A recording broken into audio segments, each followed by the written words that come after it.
ज्ञान की अपच। कई लोगों को ज्ञान पचता नहीं, और जब ज्ञान पचता नहीं है तो वो क्या करते हैं, सब जगह अपना ज्ञान बताते रहते हैं, देते रहते हैं। पर ज्ञान जिसका पच जाता है, ज्ञान की पाचन से ही विवेक बुद्धि प्रकट होती है, और विवेकी व्यक्ति शांत रहता है, कम बोलता है, अल्प वचनों से अपनी बातों को पूरी करता है। जिसको एक बात समझाने के लिए 4 पैराग्राफ चाहिए, वो भी व्यक्ति विवेकी नहीं। अपनी बात समझाने के लिए शब्द चाहिए, बस कुछ शब्दों में अपनी बात की पूर्णता कर दे, उसको विवेकी कहते हैं। और ऐसा व्यक्ति मौन रहता है, शांत। आपको पता है व्रत 2 ही होते हैं, एक तो अन्न का व्रत और एक मौन व्रत। इन दोनों का व्रत क्यों किया जाता है पता है आपको? क्योंकि इन दोनों से ही हमारी आयु घटती है। अन्न जितना खाएंगे उतनी आयु घटेगी, और जितना बोलेंगे उतनी आयु घटेगी। जब हमने ये बात सुनी तो हमने सोचा भाई हमारी आयु तो फिर बहुत जल्दी घट जाएगी। 4 घंटा तो हमको बोलते ही रहना है नॉन स्टॉप, गाना भी है, बोलना भी है, उसके अलावा भी आगे पीछे बोलना। तो हमारे गुरुदेव ने एक बहुत अच्छी बात कही, जो विषय वार्ता करते हैं, विषय वार्ता मतलब संसारी चर्चा, जो विषय वार्ता करते हैं, संसारी चर्चा करते हैं, उनका बोलना बोलना माना जाता है। और जो भगवत चर्चा करते हैं, भगवत चर्चा भी उनकी मौन ही मानी जाती है। अभी भी हम मौन ही हैं। अगर देखा जाए तो हम हर दिन 5 घंटे मौन हैं। क्यों? 3 घंटे केवल भगवत चर्चा कर रहे हैं, ये मौन है। इसमें आपका मौन टूटता नहीं है, इसमें वाणी की जो खपत होती है वो होती नहीं है। ये मूलतः श्रेष्ठ ही है। तो इसलिए कम बोलिए। मौने च कलहो नास्ति, एक नियम हमारे कहने से अगर सागर वाले बना सकें तो हम आपको सत्य बता रहे हैं, आप वो प्राप्त करेंगे कि आप हमको याद रखोगे। दिन भर में 1.5 से 2 घंटा सूर्य उदय और सूर्य अस्त के बीच में मौन होना शुरू हो जाएगी। रात्रि में नहीं, सूर्य जब आकाश में हो उस बीच में 1.5-2 घंटे का मौन निश्चित कर लीजिए। इतने बजे से इतने बजे तक हम मौन रहेंगे। और मौन का मतलब ये नहीं है कि मुख से तो बोल नहीं रहे लेकिन मैसेज चल रहे हैं धुआंधार, व्हाट्सएप चल रहा है, फेसबुक चल रही है। नहीं, मौन का मतलब है कि किसी भी प्रकार के विचारों का आदान प्रदान होना ही नहीं है। वो मौन आप अनुभव करेंगे, एक विशिष्ट शांति, एक विशिष्ट धैर्य चित्त में आएगा, एक विशिष्ट ठहराव आपके जीवन में आने लगेगा मौन से।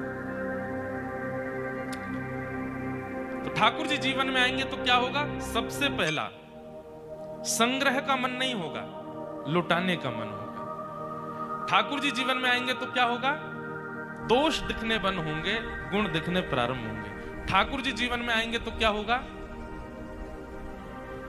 कौन कोई चिल्ला रहे हैं वहां पे, उनको कह दो धीरे बोलें थोड़े। ठाकुर जी जीवन में आएंगे तो क्या होगा? मौन रहना प्रारंभ कर दोगे। और एक अंतिम बात बता दूं, ठाकुर जी जीवन में आएंगे तो क्या होगा? नेत्र अत्याधिक सजल ही रहेंगे, नेत्र सूखे नहीं रहेंगे। उनसे जल की वृष्टि, छोटे मतलब किसी व्यक्ति की सामान्य प्रेम बात भी अगर आपने सुन ली, छोटे छोटे बालक ने आकर के ये भी कह दिया मैं तो रात में मां को याद कर रहा था, आप उतना सुन के रो जाओगे। भावुकता चित्त में बहुत ज्यादा आ जाएगी। किसी की सहज वार्ता, किसी के सहज व्यवहार, सहज भाव को सुनकर के आपको रुदन हो जाएगा। समझ जाओ ठाकुर जी जीवन में आ गए। आप कहेंगे महाराज जी ये सब कहां लिखा है? स्वयं ठाकुर जी बता रहे हैं।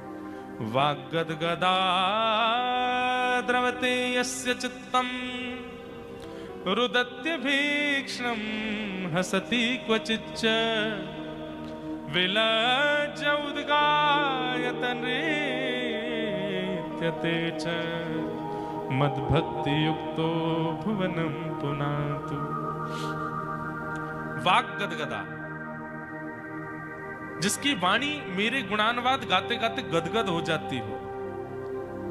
द्रवते यस्य चित्तम, जिसका हृदय बहुत द्रवित रहता हो, और इतना द्रवित होता हो कि किसी अन्य की सीधेपन, भोलेपन या सहज वार्ता पर उसके नेत्रों से अश्रुपात होने लग जाता हो।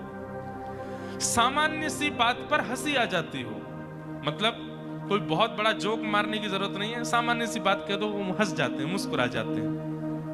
रुदत्य भीक्षणम हसति क्वचिच्च विलज्ज उद्गायत नृत्य तेज, मेरा कीर्तन सुनते ही विलज्ज होके निर्लज्ज होके कीर्तन में नृत्य करने लग जाते हैं। मद भक्ति युक्त, वो मेरे भक्ति से युक्त है।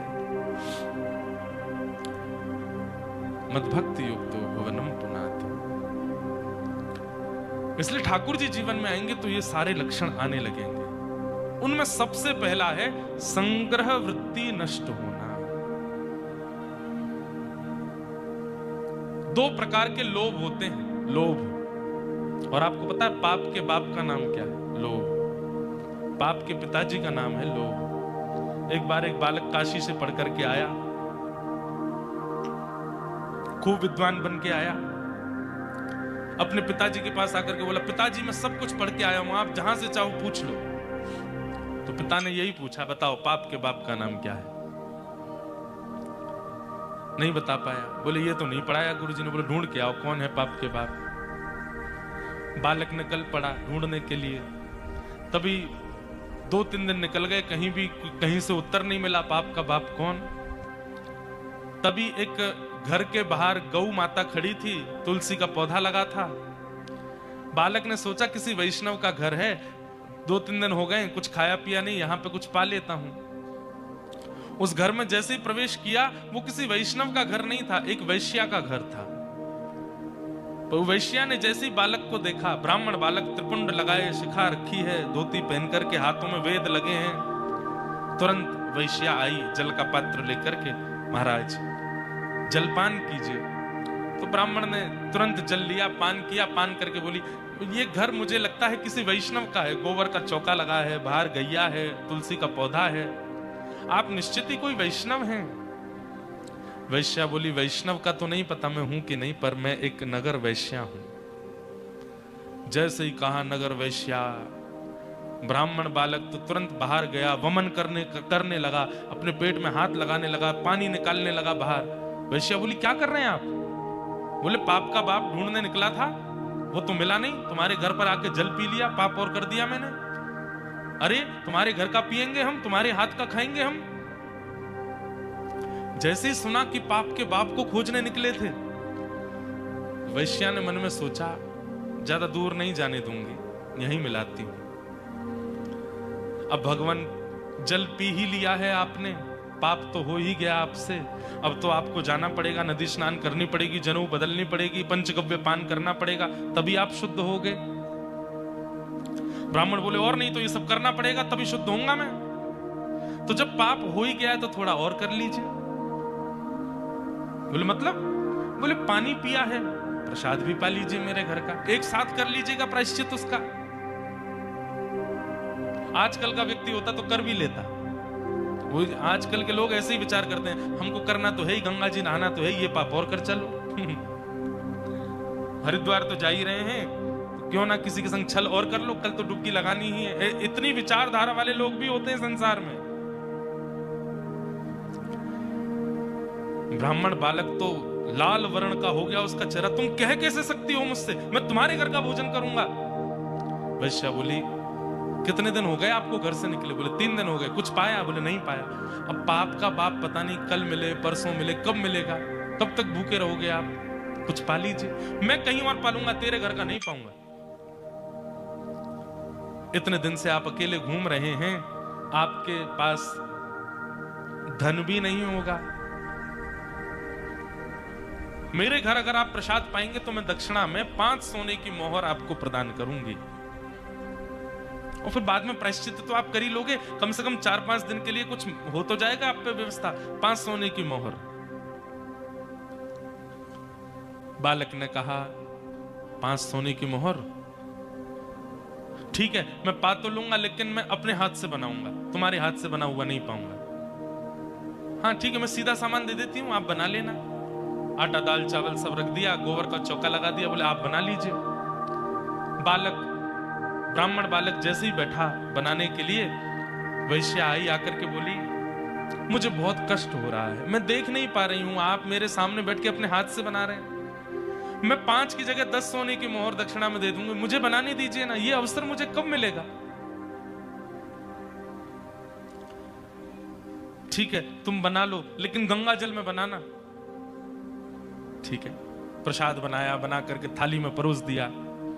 ब्राह्मण जैसे ही पाने के लिए बैठे, वैश्या ने कहा आपकी आज्ञा हो तो एक कवल मैं अपने हाथ से तोड़ के खिलाऊं आपको, अपने हाथ से। अब मुझ पर तो भूले भटके कृपा होगी आपकी, जानबूझ के तो आप मेरे घर आओगे नहीं, अब आ ही गए हो तो इतना भी मुझे सौभाग्य दे दो, एक ब्राह्मण को मैं अपने हाथ से खिलाऊं। ब्राह्मण बालक बोला तुम कैसे सोच सकते हो, तुम्हारे हाथ से कैसे पाऊंगा मैं? अब मेरे घर का पानी नहीं पी सकते, भोजन नहीं कर सकते, मेरे हाथ का बना नहीं खा सकते, ये सब तो हो ही गया, तो मेरे हाथ से भी खा लो। ब्राह्मण बोले बिल्कुल नहीं, 15 सोने की मोहर दूंगी दक्षिणा में, मेरे हाथ से पालो। ठीक है, एक कवल खिलाना, फिर बाद में मैं अपने आप खाऊंगा। बोला हाँ ठीक है। एक कवल जैसे उठा के दिया, वैश्या ने कवल मुख में दे करके और एक हाथ घुमा करके दिया गाल पर, ताम्रवर्ण हो गया। क्या करती हो? बोले पाप के बाप से मिलवा रही हूं आपको। पाप का बाप कैसे? आप मेरे घर का पानी पीते? नहीं पीते। क्यों पिया? बोले वो तो मैंने अनजाने में पिया। अनजाने में पिया तो फिर मेरे घर का भोजन क्यों किया? बोले वो तुम्हारी बड़ी श्रद्धा थी। बोले झूठ मत बोलिए, सोने की मोहर के कारण आपने किया। 5 सोने की मोहर के कारण मेरे घर का भोजन स्वीकार कर लिया, 10 सोने की मोहर के कारण मेरे हाथ का बना स्वीकार कर लिया, और 15 सोने की मोहर पर आप मेरे हाथ से खाने तक को राजी हो गए। अपने पिताजी को जाके बता दीजिए, पाप के बाप का नाम है लोभ। एक लोभ आपसे क्या क्या करवा देता है, ये आप खुद विचार करें।